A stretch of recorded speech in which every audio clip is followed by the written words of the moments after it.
გამარჯობათ მეგობრებო, ძალიან სამწუხარო ინციდენტი მოხდა და პირველ რიგში მოუწოდებ ყველა მხარეს ნუამწოვებთ სიტუაციას, ისე დაძაბულს, ნუძაბავთ.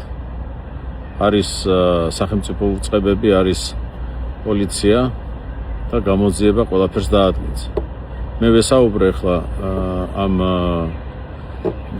ქალბატონებს და მომიყვეს რა და როგორ და ძალიან ადეკვატურები ჩანან და ძალიან ნორმალურები. აქვთ კიდევ რაღაც ვიდეოები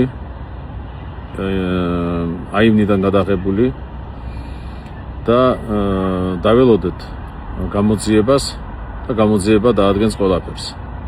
მე რა თქმა უნდა შევთავაზე როგორც შეეფარება ქართველ ადამიანს, ქართველ კაცს დახმარება ფინანსური ადვოკატისთვის, ექიმებისთვის და მომწერენ თუ დაჭირდათ, როცა დაჭირდებათ, მომწერენ რამდენი დაჭირდათ თანხა. იცით რას გეტყვით ბიჭებო, აი ჯიგრებო.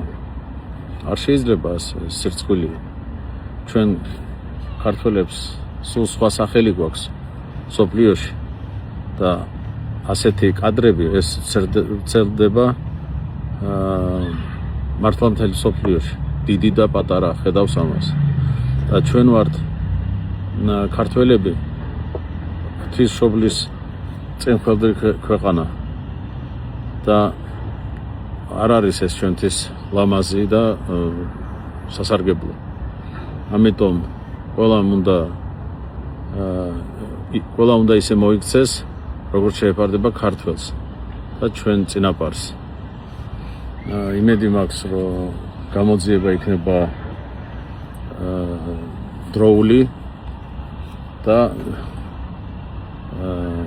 გამჭირვალე. აბა კარგად იყავით, მეგობრებო.